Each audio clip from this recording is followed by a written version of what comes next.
Well, good evening, everyone. Thank you for coming out. My name is Dr. Erica Gant, and I am a member of the UNC Nutrition Research Institute Advisory Board. And the Institute is located up in Kannapolis, North Carolina. It is one of many universities on the campus there that is focused on human nutrition, nutrition, human health, and agriculture. I was an undergraduate at Carolina, and one of my professors there was Dr. Stephen Saullo, if you will raise your hand, who is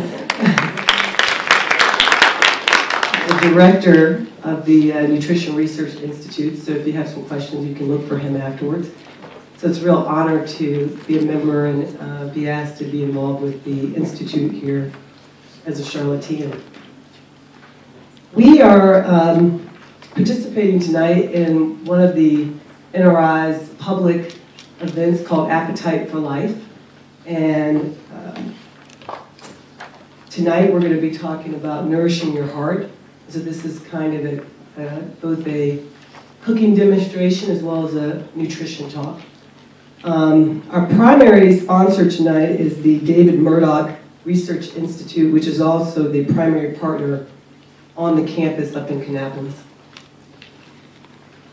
So we have our presenters tonight, Steph Saullo, who's one of the registered dietitians at the Nutrition Research Institute, as well as Chef Megan Lambert, who's one of the senior instructors here at Johnston & Wells.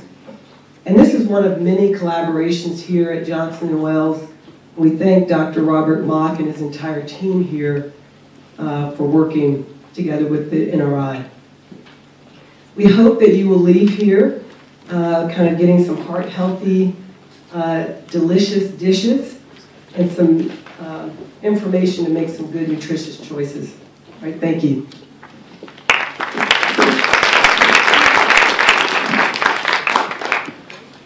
Good evening. Can everyone hear me? No. Yes? No more. Yes? Yes. So if I just do this the whole time. All right, perfect. So welcome, and as Erica mentioned, we are going to be talking about nourishing your heart, and that's because, does anybody know what February is? Heart Month. Exactly, you guys are very well informed. So the American Heart Association is doing a great job of communicating that. So February is American Heart Month, and really it's a time to generate awareness about heart disease. Heart disease is the leading cause of death in this nation among both men and women. 1 in 4 deaths is caused by heart disease, but that's bad news. The good news is heart disease is largely preventable. So can anybody give me some ideas and just shout them out? How can we prevent heart disease? Exercise more. Exercise more. Eliminate sugar. Fruits and vegetables. No smoking. No smoking. Eat less sugar. What was that? Eat less sugar? Eat less sugar. Okay. What else? Less animal fat. Less grains. Healthy grains, whole grains, yep. Less stress. Less stress, yep. Decrease salt. Decrease salt, yep. That's Alcohol. alcohol in moderation, perfect. Anything else? If you drink in moderation is what we are recommending. If you don't already drink, we don't recommend you start drinking. Anything else? I heard weight, I think. Blood pressure, keep our weight in check. Good. These are all good reasons to keep everything in check so that we can help to prevent heart disease. Now, heart disease is largely genetic as well, but these are things we can control. We can manage our weight, we can eat healthfully, we can be active, we can stop smoking, we can control our cholesterol and our blood pressure to an extent, and these are all important. So good. I'm glad you guys are in the know. So, when we say eat healthy, because this is a cooking for nourishment, and we're going to be cooking and talking nutrition here today, what do we mean by eat healthfully? What constitutes a heart-healthful diet? Less fat. Okay, we're going to touch on that a lot. Bad fat. Less bad fat. Thank you. Less bad fat. We're going to talk about the types of fat a little bit later on. What else? Low sodium. Lower in sodium. Whole Whole foods, yep, and that's a hard one to sort of, More fiber. more fiber. Color. Color, fruits and vegetables, yes, we don't eat enough of them. What else? Anything? We can't point science to any of that, but maybe in the future. So we'll leave that one on the table for now. Anything else? Okay, that one's also a hard one. Process is very important for food safety reasons, but we'll leave that one on the table too. So not directly connected to heart health, but good. These are all really good things. So more fruits and vegetables, eat a variety of lean proteins that includes fish, which Megan's going to be cooking with tonight. More good fat. More good fats. Yes, good fats. Whole grains. That's good. Red meat, there's a lot of lean red meat, which is good for us. So a lot of variety of protein. So these all constitute a very heart-healthy diet. Nuts and seeds, beans, all of our protein sources can fit into a heart-healthy diet. So with that, I'm going to pass it along to Megan, and she's going to start us off because she's the more entertaining one, and I'm just here to bore you with nutrition facts. So with that, Megan, why don't you start us off with some yummy food? Sure thing. I will get us started. Welcome everybody. Nice to have you here in my home away from home, Johnson and Wales. So we're going to do a menu with a little bit of a Mexican twist today. My husband is from Mexico, and I've spent a lot of time in Mexico. So it's a type of cuisine that I really like to cook. Unfortunately, I think probably most of us would think Mexican food. Mexican food isn't very good for you, right? But it can be. It can be really, really wonderful. The dish that I'm going to prepare tonight, the main dish, is a ceviche. Who's ever had ceviche before? Good, good, good, good. And so ceviche is a fish, and it can really be any type of fish or a shrimp that is essentially cooked in lemon juice. Okay, so the acidity in the lemon juice is going to cook the fish. And we'll talk a little bit more about some specifics in a bit. But we're going to accompany our ceviche. We're going to put it on a tostada. So this is a little tostada I have, and it's baked. And we'll talk about the fat we use for that in a moment. And then we're going to do our ceviche. And our ceviche contains avocado and mango, and cucumber. So lots of great fruits and vegetables there. And then we're going to put on top of it a carrot slop, and then a little quick pickled red onion. So I love these red onions as a garnish for all kinds of things, but I love them for Mexican dishes in particular. And so it's a really easy one. So if anybody is, kind of intimidated by making pickles, this is a really easy one to do, and it's great on anything. You can go on sandwiches, tostadas, tacos. It's a pickled red onion, and the reason I want to show you how it looks is as it's here cooking, it's going to be pickling, the color is going to change. So you have to watch for it. I'm going to put it into my jar, and then you're going to see it change color magically before you have it. So that's why I'm going to do this one first.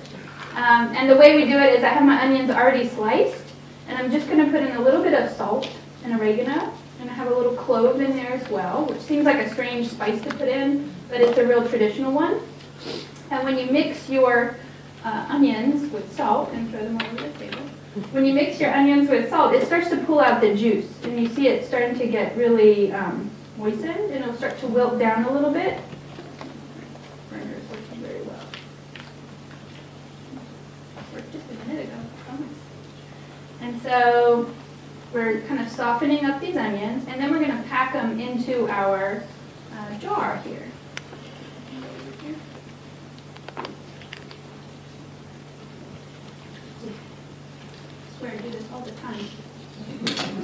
Okay, so getting my onions into my jar, and you want them kind of packed in, not super tight, not super loose, but it should fit in there.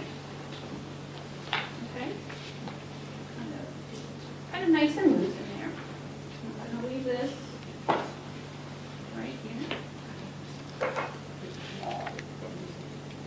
And so what I put into my saucepan is a mixture of lime juice and vinegar. So lime juice and white vinegar. These are really typical to the part of Mexico called the Yucatan, which is sort of down south, that part of Mexico that juts out on the side into the Gulf of Mexico. That's the Yucatan, and that's where this dish is from. The pickled red onions. These are a real common garnish on lots of Yucatecan dishes. Okay, so I'm gonna let that sit for a second. Just bringing my lime juice and vinegar to a boil.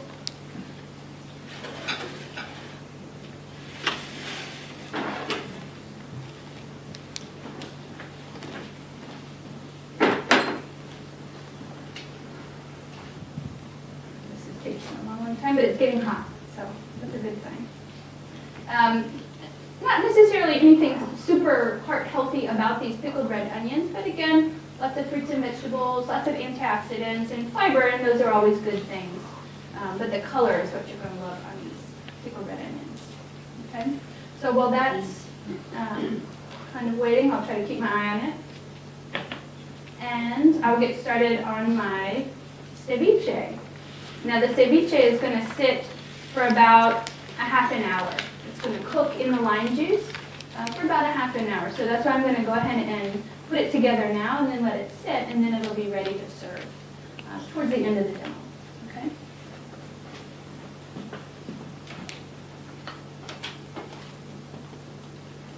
So your recipe in your booklet for the ceviche, the recipe that I typically use at home is with shrimp.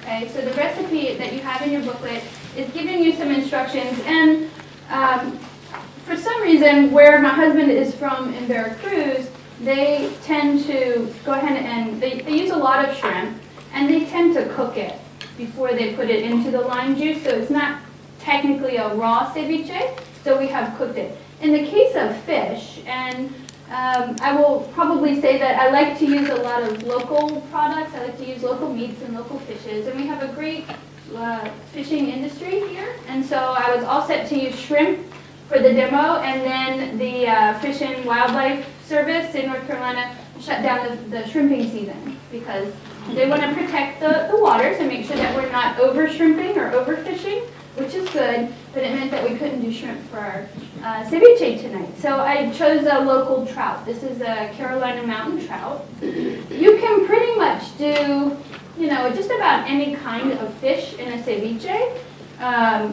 I like the trout because it's flavorful, it's fairly firm, it's not really going to fall apart. But I'm skipping that step where I blanch the shrimp in water first, because the fish is really going to kind of fall apart if we do that.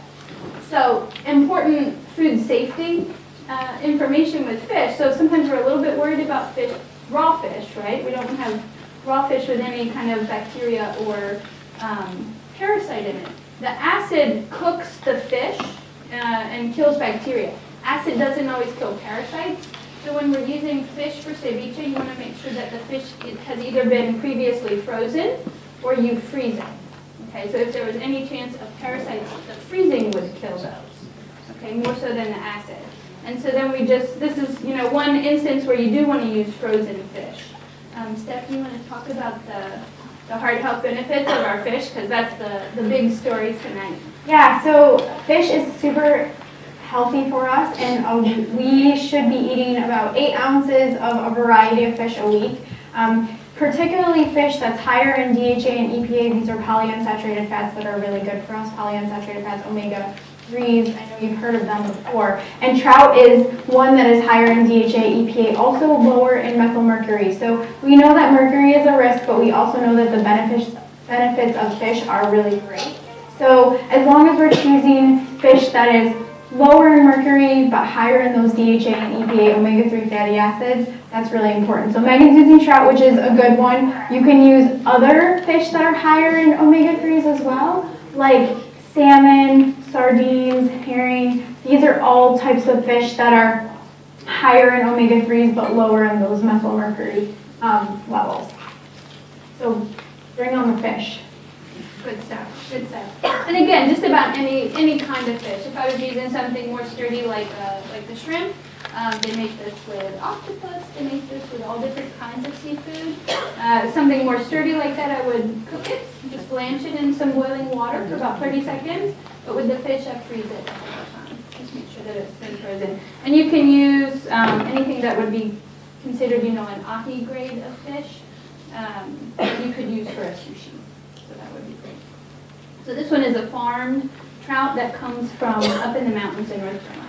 And so I'm simply going to put in my lime juice and orange juice, making sure that it's covered. And then I'm going to let this sit for about 30 minutes, maybe give it a stir every now and again. And then right before we serve it, we're going to mix it with our avocado or mango, our cucumber. These are not local. It is not that time of year, right? And avocado and mango, unfortunately, are never going to be local.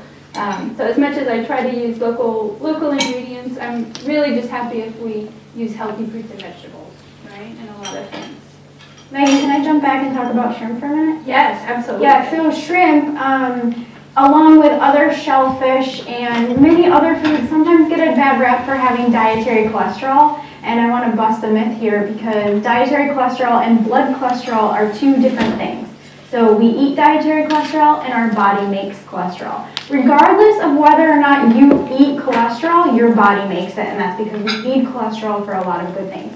So when I say blood cholesterol, I'm talking LDL, low density lipoprotein, HDL, high density lipoprotein. I know your doctor has probably said those big words to you before. So regardless, our body's going to make them. Contrary to some popular belief, which we've been trying to debunk for the past, 10 years or so, cholesterol is okay to eat. Our dietary cholesterol intake is not going to affect your blood cholesterol. There are other things that affect your blood cholesterol, like bad fats, saturated fats, trans fats, but our dietary cholesterol intake is not going to affect that blood cholesterol. So you need not be afraid of eating your shellfish or your eggs. Anything with dietary cholesterol is going to be okay. So just know that. Oh, sure. Or we can take questions with Dan, but go ahead. Well, so one of the things that I have heard is that farmers are now feeding corn to salmon.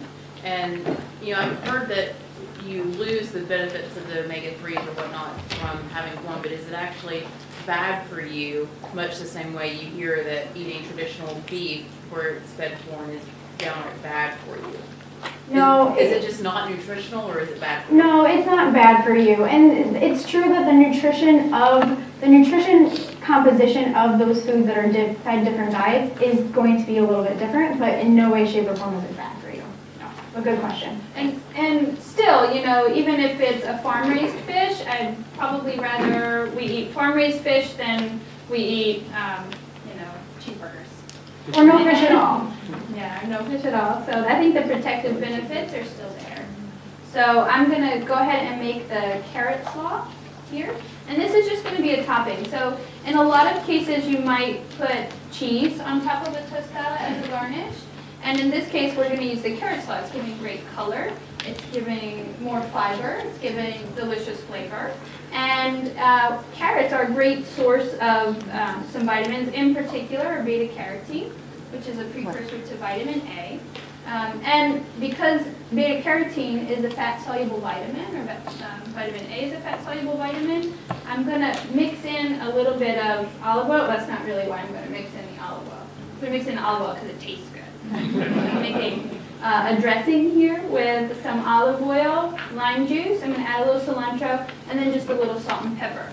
But Steph can tell you why it's a good idea to put the dressing on the slaw. Instead of just doing, lime juice, why we should add a little bit of fat to it. Yeah, so as Megan mentioned, carrots and other fruits and vegetables have beta-carotene, and it's a precursor to vitamin A. And vitamin A in particular, along with vitamins D, K, and E, are fat-soluble. And that means we need fat to absorb them. So by eating these fat-soluble vitamins with a source of fat, particularly olive oil in this case, which is a good fat, although all fats will work, we're allowing our body to be a little bit more efficient in absorbing that fat, or absorbing that nutrient.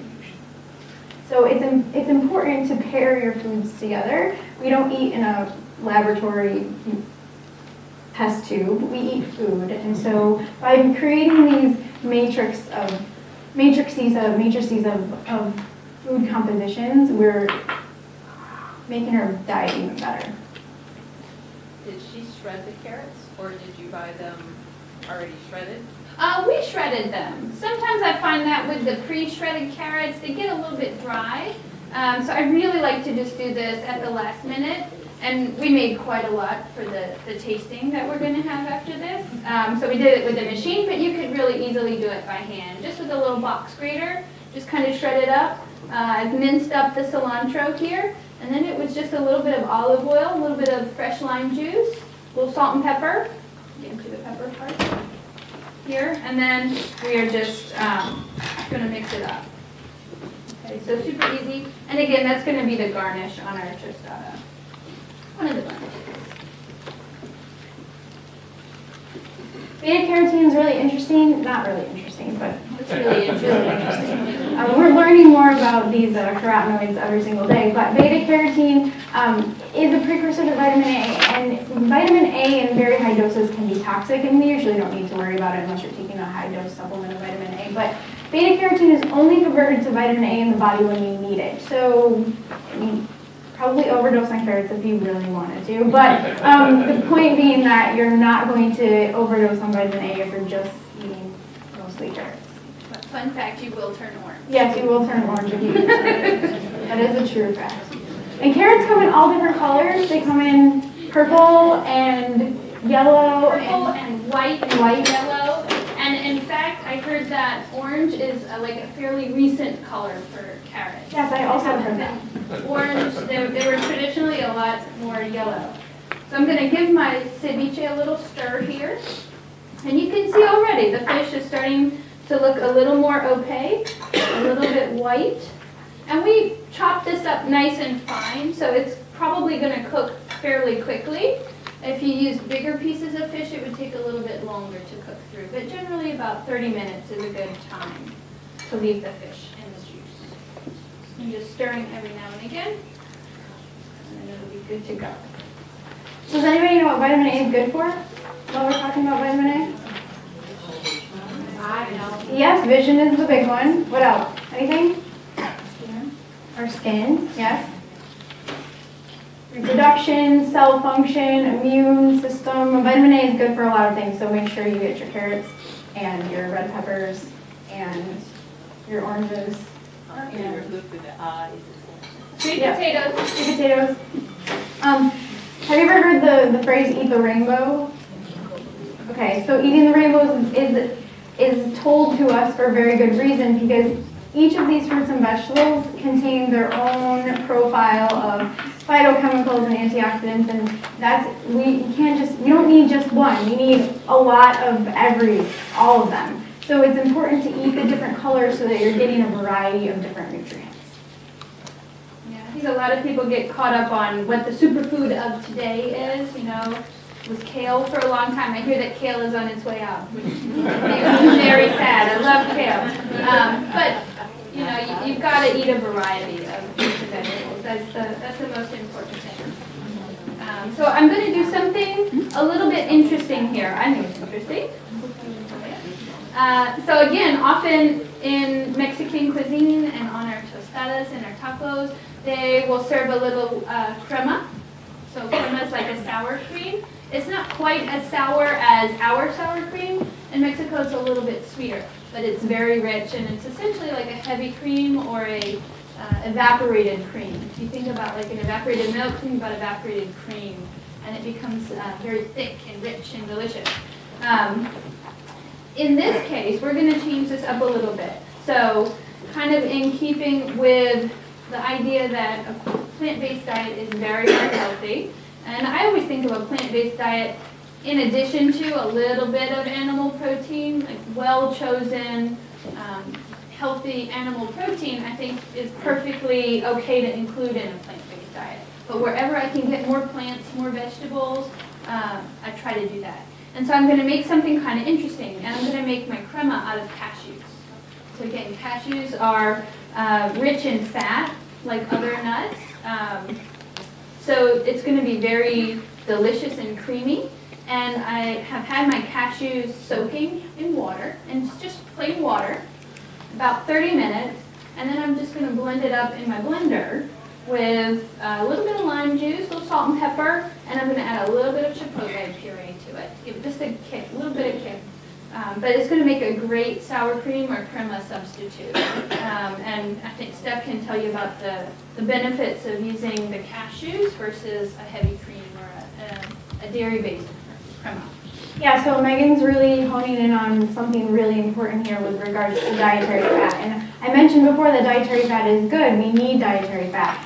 But what we really want to do in a heart-healthy diet is replace saturated fat and trans fat with good fats, like unsaturated fat, like those found in cashews or other nuts, avocado, olive oil, canola oil, safflower oil, oils in general, are going to be your good fats. So Megan's replacing that saturated fat, which would be found in a cream, and using this unsaturated fat, which is found in the cashews, to give that replacement. And that's really going to help benefit the heart. We know that replacing saturated fats with good fats like unsaturated fat is going to make that good cholesterol go up, that HDL, and make that bad cholesterol, that LDL, go down. So that's perfect.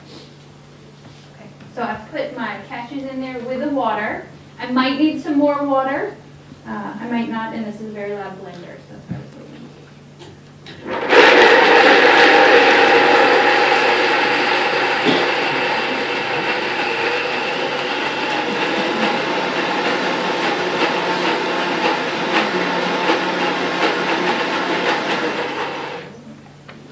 This is a funny blender.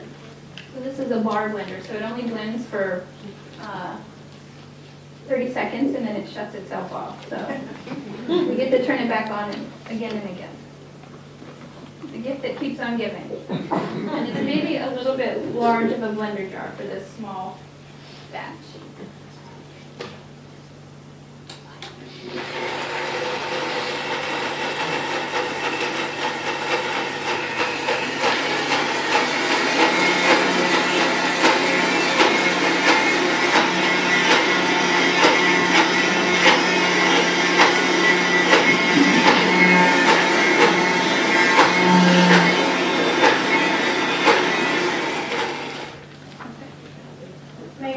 Cashews because they're more mildly flavored, or could you use other nuts?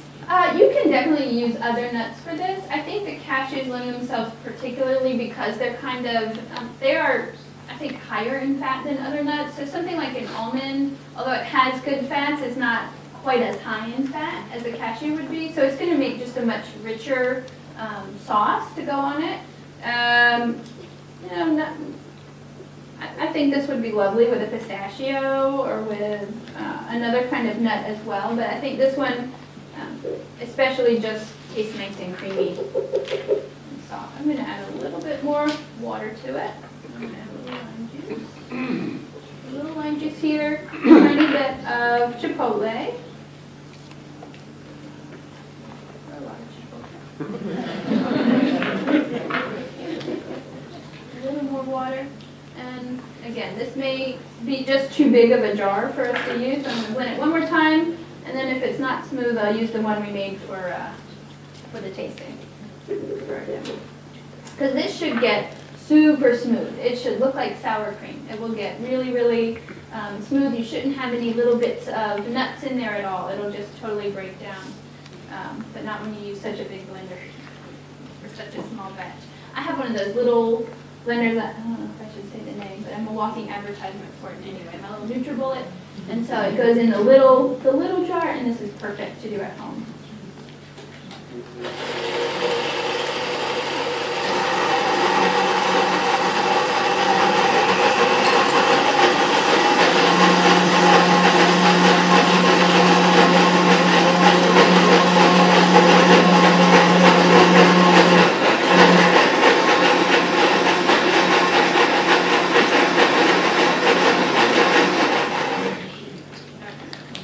Too bad. Really creamy. And you can even, after it's blended, if you see that it looks a little bit thick, like that is not quite sour cream consistency, we can add just a little bit of water to it and stir it in to make it the consistency that you like. It should be kind of a drizzly consistency. go over your tostadas. And this is good on all kinds of things. Oh my goodness, this is a great sandwich spread. You could use it in place of mayonnaise if you wanted to.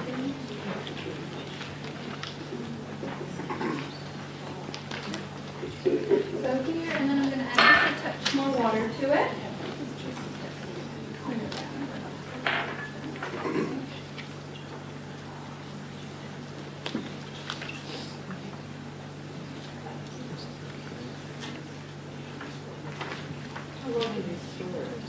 How long can you store it? It would be good for close to a week in the fridge. And so I would just make it, put it into a jar or a container in the refrigerator, and it will be good for a week or so. How do you make the chipotle puree? I buy it. So, it's in a can. Yeah, so you can buy the chipotles in adobo in a can at the International Grocery. Sometimes you find them already pureed, but more often you will find the whole chipotles in a can. And so what I do is when I open a can, I just puree the can and then put the puree in my fridge, and I put it in everything and on everything. And does everybody know what a chipotle is? A chipotle chili is a smoked jalapeno pepper. So they let the jalapeno ripen until it turns red, and then they smoke dry it. So it's got a really nice smoky flavor. So it adds a lot to a dish, even if you don't put enough in to make it spicy. And chipotles are pretty spicy, but even if you just put a little bit in, it will definitely add a nice smoky flavor to a dish. So I use that in a lot of a lot of dishes that might otherwise have meat in them. So like if I make collard greens, or I'll do Swiss chard and I'll add chipotle to it. So it's just like adding a smoked meat, but not actually adding any meat. You can do the same thing with smoked paprika, which is not hot, but it adds that beautiful smoky flavor. Okay, so I think our consistency here is pretty nice. It's still a little bit chunkier than I would like it. But the one that we did for the tasting is real nice and smooth. So that's exactly the way I would have it. I mean, this is good, but.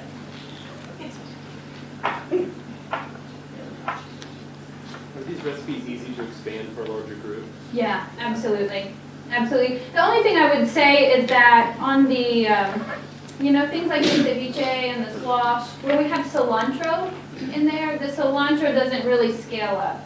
So where we did a 10 times batch of the ceviche today, we did not put 5 cups of cilantro in it. Didn't need that much cilantro. Okay, so my crema is just about done. I'm going to set it aside. I'm going to clean it a little bit. And so the next thing I'm going to work on is our dessert portion of the evening, which is going to be our avocado mousse. So I'll let Steph talk about avocados for just a second. So avocados are a fruit or vegetable? Fruit, good. Fruit, they are definitely a fruit. And they're a very unique fruit in that they're a fruit that contains fat. The only really other fruit that contains a big chunk of fat are olives. Avocados are really the only fresh fruit that contains a big chunk of fat. And avocados contain mostly monounsaturated fat, and they come with a lot of good nutrients. Over 20 vitamins and minerals and beneficial plant compounds come in avocados. So not that other fruits and vegetables aren't powerhouses of nutrition, avocados just happen to be one with some fat. And it's good because they also have some fat-soluble nutrients in there too, and when you pair avocados with other foods like carrots, or if you're eating a tomato salsa or something, then you're helping to absorb those fat-soluble nutrients along with the avocado. There's been a lot of recent research on avocados too, along with other fats, but avocados in particular, we're finding that if you're replacing, again, we're talking about replacement of saturated fats with unsaturated fats, and as I just mentioned, avocados contain a big chunk of unsaturated fats, that, you're getting the same benefits like you're seeing with olive oils and other good fats, that your bad cholesterol goes down, your triglycerides go down, your total cholesterol goes down, and that's really good. So avocados, if you're not already eating them, you might want to think about it. I think most people tend to like them. Most people who don't like them, it usually is a textural thing because they are a little bit mushy. But really, avocados are a really great powerhouse. The one thing that I will say is, and I wouldn't make this as a bad point, but avocado is just like every other food. You need to make sure you're incorporating it into your diet so that you remain in calorie balance, especially if you don't want to increase your weight. Because they contain fat, they come with more calories than, let's say, an apple or some pineapple. But that's okay because we can still make it fit and it contains a lot of good nutrients. Most people tend to eat a half an avocado at a time, although the current serving size is about a fifth, which only is about 50 calories. I don't know anybody that cuts their avocados into fifths. But according to the government, that's what the serving size is, although that might change pretty soon. So most of us tend to eat a half an avocado at a time, and that's fine. So slice up a half an avocado, throw it on your sandwich. Megan's going to make it into a beautiful mousse. It can be used as sandwich spreads. It can be used in baking. It can be used in this mousse. So if you're not eating avocado, you should be. One of our TAs that was helping me put this together said, "Oh, I don't like avocados at all." And she tasted the mousse and she loved it. So the good thing is it just tastes like chocolate if you don't love avocados. But it's pretty good. And so the avocado in this case, what it's replacing for us is all of the heavy cream. Where normally in a mousse you would whip cream and fold it in. In this case we are adding in the avocado, and that's going to give us the stability and the structure in the mousse that we need. It's going to give us the body of the mousse, but it's not going to have all of the saturated fat. It does, so this essentially, this chocolate mousse is, if we use dark chocolate for it, it's essentially a vegan dish. So no cream, no animal products in there at all, which is unusual for a mousse. Usually we've got eggs and cream and all kinds of delicious things in it. But everybody doesn't want to eat those all the time. And this is a really nice, healthy one. So I'm taking my avocados and I'm going to add a little bit of apple juice to it. And the apple juice is just for sweetening.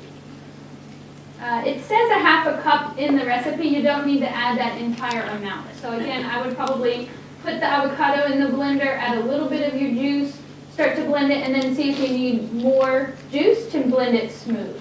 Okay. Once again, I think the theme for our demo is overkill. We just don't have smaller blenders than this here. I should have brought my NutriBullet.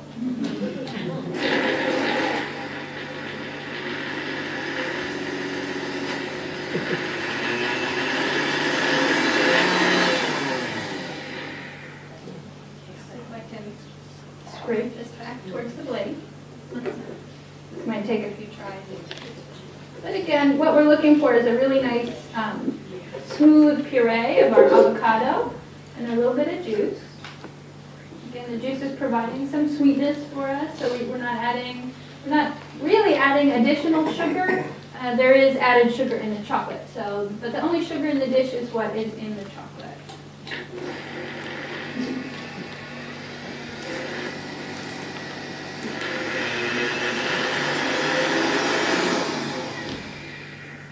Throwing the avocado up against the side. When I did this earlier with 15 avocados, it worked great. You could almost do this with a stick blender as well. If you have an immersion blender, one of the ones that we use for salad dressings, that would work great for that.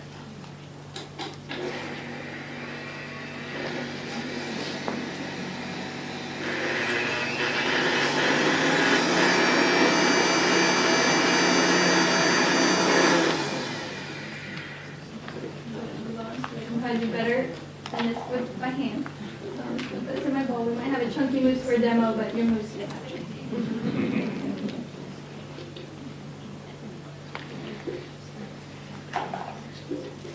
And so just making our little puree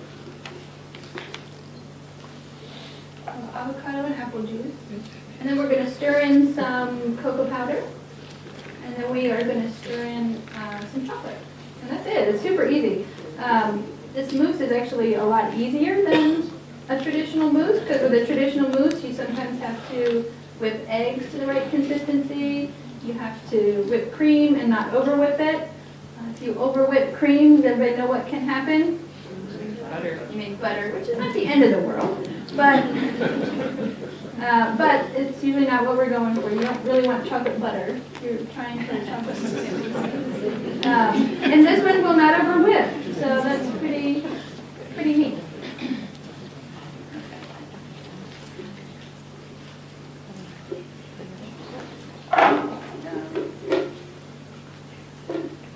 Got a whisk over here that might just do the trick.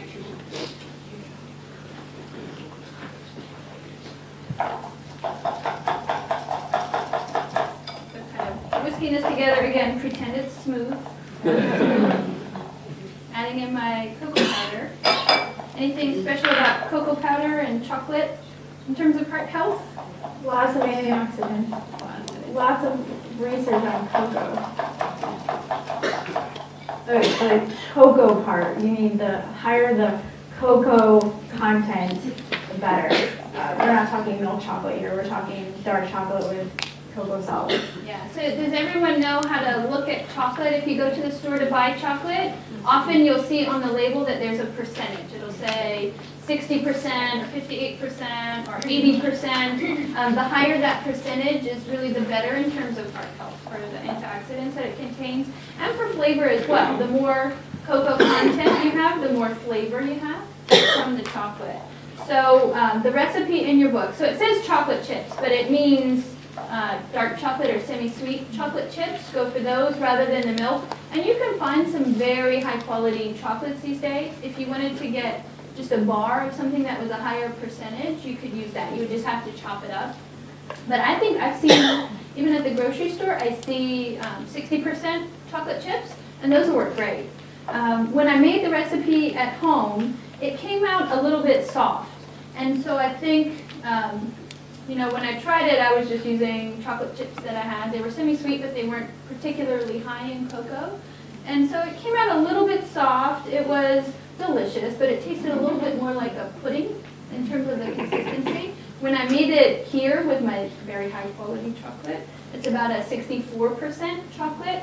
It became really nice and firm and really fluffy and really moussey. So we got a much better texture when we used a higher percentage chocolate in the mousse. So that's one tip I would say would help.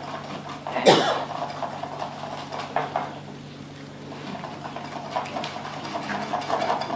And really smooth. And then we're just going to add in the chocolate. So again, really, honestly, much easier than a traditional chocolate mousse as well. So I've got my chocolate melted already, and I just melted it in the microwave.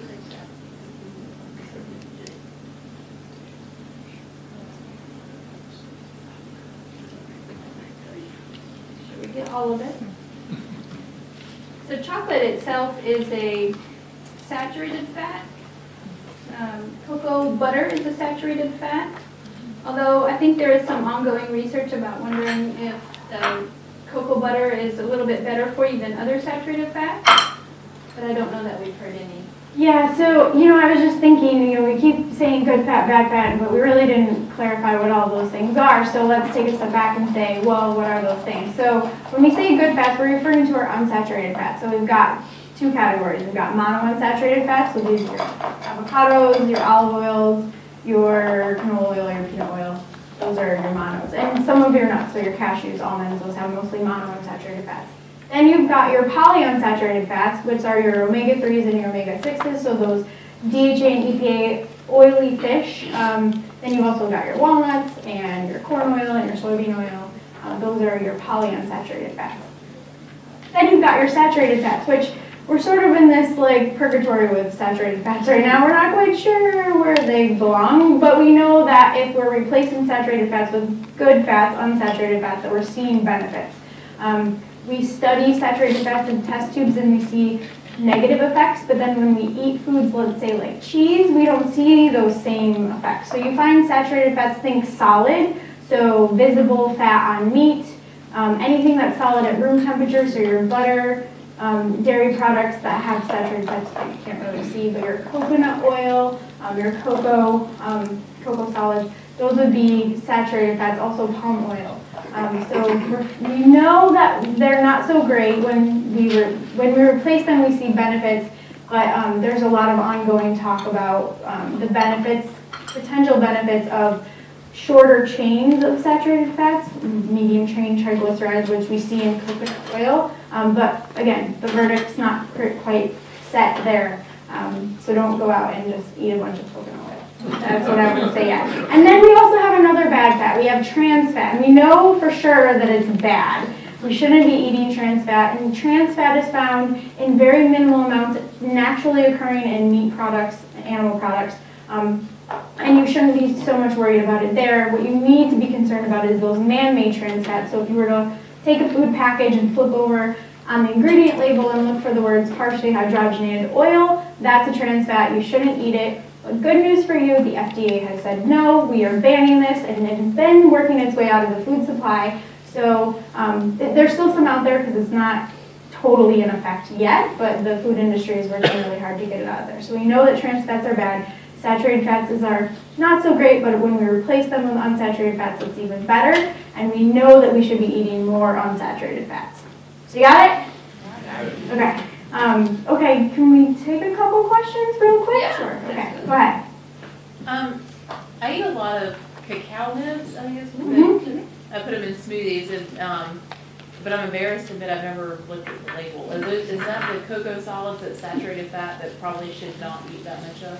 So cocoa nibs are dried. Nibs are actually the beans Yeah, so of the cacao. So that is what we would say 100% cocoa content. So when we talk about the cacao beans, the cacao is the plant, and it grows these pods, and then inside the pod are the beans. When they harvest the beans, they need to be fermented, and then they need to be dried, and then they're roasted. And then they're ready to turn into chocolate. If you just take the beans, though, and break them, they break into nibs. And so it's just solid cacao beans that you're eating when you get cocoa nibs or cacao nibs. So, you know, you get in great antioxidants and great flavor. You can get that chocolatey flavor. But they're about 50% fat. So they're about half fat and they're about half cocoa powder is what cocoa beans are made of. So cocoa butter and cocoa powder. Saturated fat. Saturated fat, yeah. But again, I mean, I think the difficulty in saying, like, for sure you should not have saturated fat is the fact that we often talk about saturated fat in the form of an animal, like an animal fat. But in this case, it's a plant fat. So, you know, I think there's still a lot of research to be done to know for sure, because we talk about plant-based diet, but then it's a plant fat. And most plant fats are good for you, but I think we're just not entirely sure yet whether a saturated plant fat is good for you. We also have to understand that if I'm referring to good fats and bad fats, you have to understand that a fat is just not 100% that fat. So when I talk about olive oil being monounsaturated fat, it has saturated fat in it, very small amount, but it's mostly monounsaturated fat. So no food out there is just one particular fat. There's multiple types of fat within the food. It's just a matter of how much of that fat is there, and we usually refer to it as a source of that particular fat because it has the most of that particular fat, if that makes sense. So avocados, they're mostly monounsaturated fat, but they have saturated fat in them too. But I wouldn't say don't eat an avocado because it has a little bit of saturated fat in it, because it has a lot of monounsaturated fat. Does that make sense? And I would never say don't eat chocolate. Exactly. You know, a little bit goes a long way. And if that's like that special treat that you need to make it through the day and do really well with your diet for the rest of the day, I say go for it. And, you know, don't eat the whole container of cacao nibs or dark chocolate, but eat a little bit. And that's enough. I find that when you eat really high quality foods and really well-made products, you don't need a whole package. You don't need to eat a big piece of cake, because this little piece of cake is plenty. It's enough, because it's really satisfying. So, Did we have another question up there somewhere? Yeah. Is there some discussion about canola oil and whether or not it is really a healthful choice? Yeah, so canola oil is a helpful choice. It's mostly monounsaturated fat, and it's very helpful. I would say go for it. as far as we know, all research Yeah. points towards Yes, as far as we know right now. I like to just pretend that nutrition isn't physics. Nutrition is a new science. We haven't been studying it for eons like we have other sciences. So, you know, you could turn on the news and hear the nutrition story of the day, and it could say that canola is good for you one day and bad for you the next day. So you have to be really careful about taking nutrition science with a grain of salt, really, because we're learning a lot more every day. And just by studying nutrition, I mean, that's a whole compounding factor right there, because we don't live in a bubble. We don't live in a test tube. We live in an environment. There are all of these things that affect us. So really, nutrition is really hard to study. You can't really have a completely blind study when you're studying nutrition, especially if you want to study a food, because if I give you an avocado, there's really not a blind alternative to an avocado that I can give you. You will know that you have an avocado. So you really have to understand the nuances of nutrition, and it's really quite difficult. It becomes very complicated. I always tell my students that if we really want a very good nutrition study, we just have to lock people in a room and only feed them certain foods for, you know, months on end, but that's not really ethical, right? It's hard to find volunteers. And that's a confounding variable right there, because then you go out into the real world and you have all these other things that may affect you. Then we might come out with different results if we There's a lot more actually live. temptation, right? Yes, yes. So what I'm doing here is I'm getting ready to make the tostadas. Everybody know what a tostada is? Everybody eaten a tostada? It's basically a tortilla that's been typically fried. So typically it's deep fried. You can buy tostadas already fried at the store. They're typically fried in corn oil, which is a polyunsaturated fat. It's not the worst of the worst. If we were in Mexico, do you know what they'd be fried in? Lard. That's manteca. Good stuff, right? Is that a good fat or a bad fat? I'll give you my take on lard. So lard is about half saturated fat, but it's also about half monounsaturated fat. So where do you go? So what I'm doing here, though, is I'm using olive oil. I just brush these with olive oil on both sides, and then I'm just going to put them into the oven. So fairly hot oven, 375 or so. I'm not sure it says that in your recipe. Did I give you a recipe for the tostada? All of a sudden, and what temperature does it say to bake the tostadas? Wait, it's his time.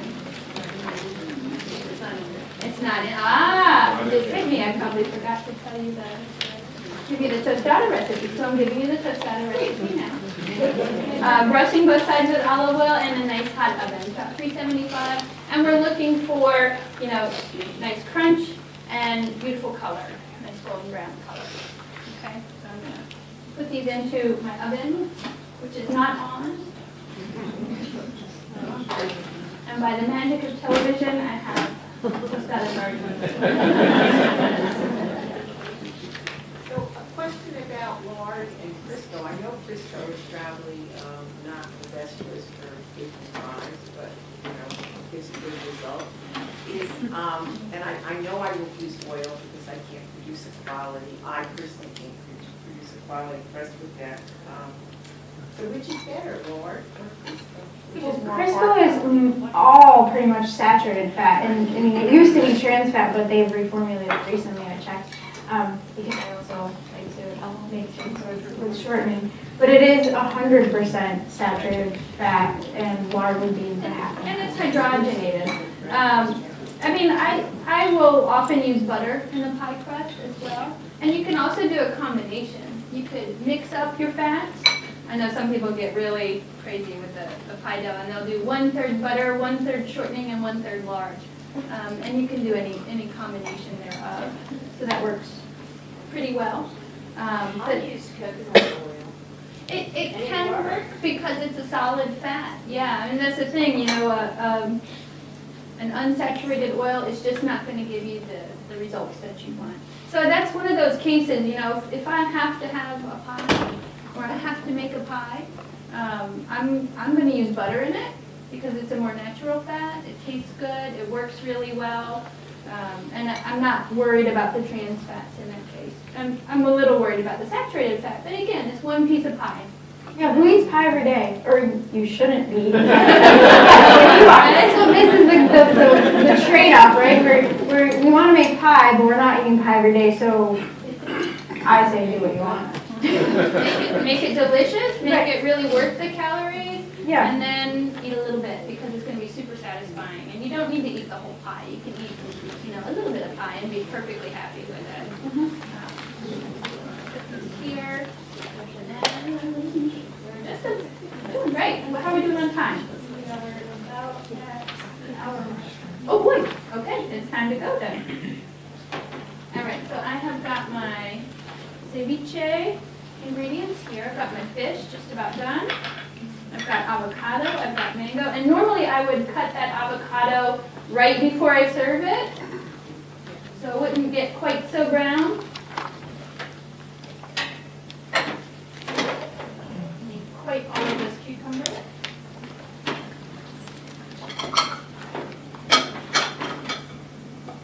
The assistant was very excited about dicing cucumber. So I've got cucumber, I've got mango and avocado, a little cilantro, and I'm just going to mix in fish here. And avocado. Basically just mix everything together. The mangoes I'm using here are kind of a particular variety of mango called a Tulfo or a Manila mango. And they're the little yellow mangoes that you see at the store and you think, I'm not so sure about that. They're really delicious. They're the most delicious kind of mango. So I would suggest those. Although you could use any kind of mango as well.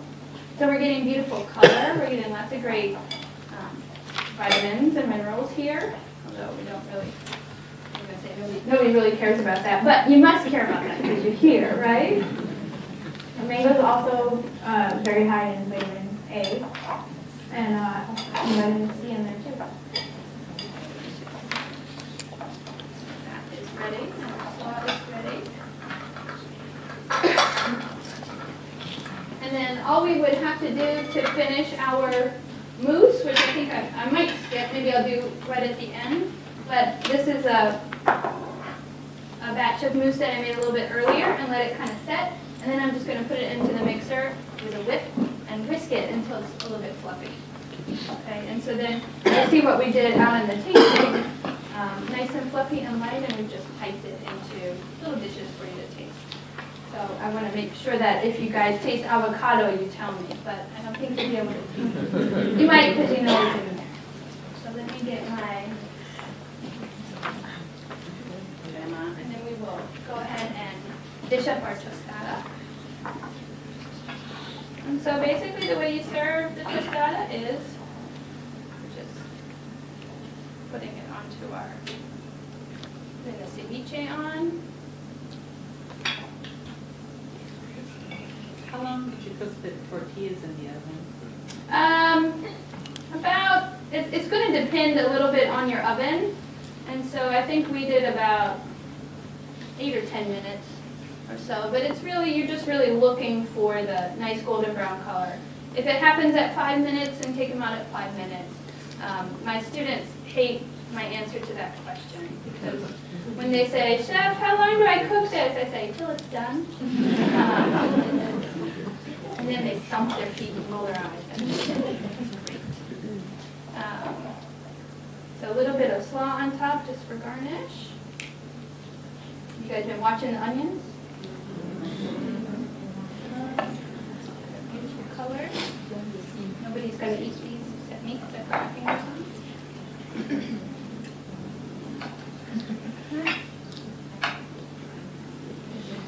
A little bit of a drizzle here with my crema. Got it in squeeze bottles out there. It's very professional.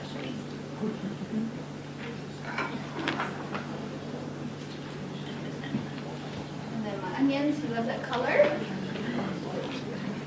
So pretty. And it's a beautiful combination with the orange, I think.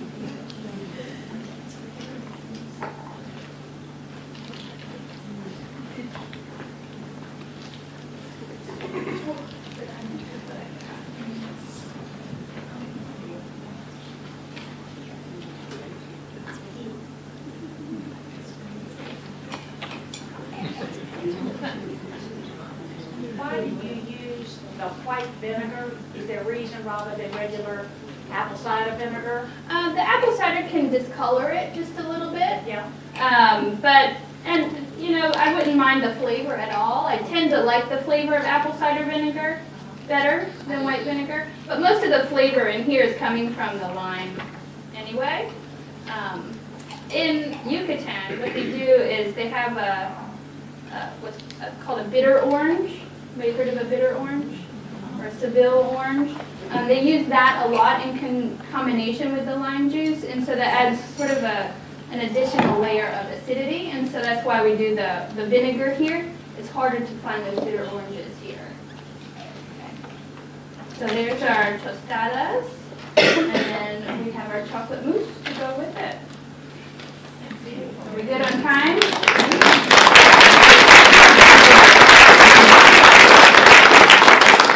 anybody have questions for us?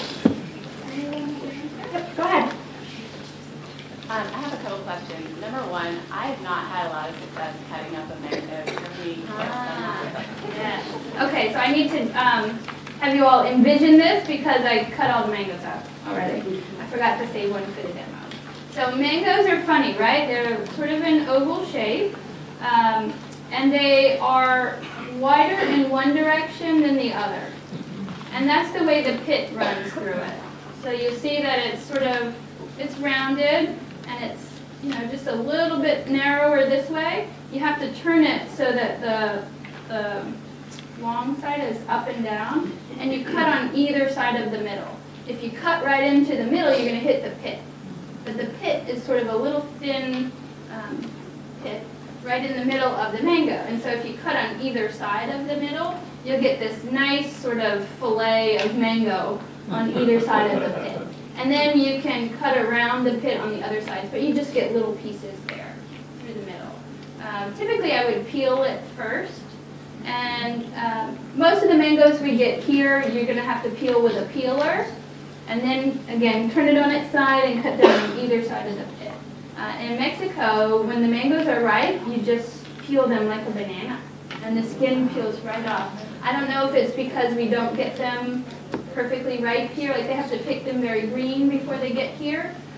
They don't peel the same way here. But when I'm in Mexico, you just take the peel and kind of unwind it. And then you just devour them. Another quick question. Do you have a favorite retailer for fresh fish in Charlotte? Well, I would tend to go with the local one. So I like Lucky Fish at the Atherton Market. That's my favorite just because they're really nice to me too. And then there's several that are doing local fish. I would say definitely, you know, a fishmonger is probably a good idea. Versus the grocery store. Versus the grocery store. Yeah, if you can look at the person in the eye who went to the coast and got the fish, that's nice. That's a good feeling. And they take a lot of pride in it. Certainly is going to be more expensive. And that's sort of the way it is to use all of your local meats and things like that. More expensive, totally worth it. And then you eat less. Right? Then you do just a little bit of fish in your meal or a little bit of meat in your meal in conjunction with all your great fruits and vegetables. Thank you. What were you saying about a small yellow mango? So this mango that I used is called a Manila mango. Manila, yes, or a Ataulfo, Ataulfo is the variety of mango. Sometimes you'll see it called a champagne mango. It's bright yellow. A lot of the mangoes we're familiar with, it's a big green and red mango, and I just find that this one has a better flavor. Maybe I'm just partial because, what's that? Where do you find them? At the International Grocery Store. So at like a Campari Foods or the G-Mart, Super G. Those are great places to find great produce because people from those cultures and cuisines, they're using a lot of produce and they really go through them. If you go to Harris Teeter, you know, they don't sell as many mangoes. And so they just kind of sit and people don't really know what to do with the mangoes at Harris Teeter. But boy, people at Campari Foods know what to do with the mango. And so they rotate their stuff a lot more frequently and they're really fresh. Portion-wise on the fish, if you're going to go to a little bit larger, and it sits for 30 minutes, do you look for kind of an opaque or pure white or? Yeah, you're looking for opaque, and you can always give it just a little taste and make sure it's where you want it. The tricky part with ceviche is if it sits for too long, it can get a little bit overcooked, and so it'll get a little bit chewier and a little bit chewier as it sits. We'll see how we did back there. They had strict instructions to put the juice on the fish at 6:30, and then mix it all together at 7, and then we're putting it out front for a solid taste. So. Cooking with extra virgin olive oil, I've heard or read mixed information. You know, some people say you have to use the non-extra virgin to cook. Other people say it's fine to cook with extra virgin. What's your position? I would say it's fine. I think if you get a really fine olive oil that's very expensive and has just a lovely fruity flavor, I think if you cook with it, you're gonna not enjoy the flavor as much. I think it takes away some of that fruitiness of the olive oil. I don't think it's a bad thing. I think people will tell you, oh, they tell you all kinds of things, right? So the smoke point is what seems to come up, that it turns rancid and causes cancer and all this. Yeah. Olive oil actually has a pretty high smoke point. It's just that really fruity type of olive oil, the extra virgin, you are going to change the flavor of it. And I think it's a waste of really, really good olive oil. I think that kind of olive oil is best used in a salad dressing or for a carrot slaw. It would really add something to the carrot slaw. So most of the time for cooking, and I do use extra virgin olive oil for cooking, it's just not a super expensive one. And I don't notice the flavor being off so much. You could use a pure olive oil, which is still an olive oil. It's still great monounsaturated fat, but it does not have that fruitiness to it, and you wouldn't ruin the fruitiness if you were using a pure olive oil to cook with. But I don't know that there's any research that says that heating olive oil is a bad thing in terms of health-wise. But you can always use canola oil as a real neutral oil, which doesn't have flavor. My favorite fat to fry with is peanut oil, which is, again, highly monounsaturated fat, so it's real healthy for you. People worry because of allergies, so you have to be careful. But it works really beautifully. It's got a great flavor, and it's got one of the highest smoke points that you can fry in. Not that I don't fry much, but when I do, I use peanut oil. Any other questions? No? Great. Well, we thank you so very much for taking time out of your evening.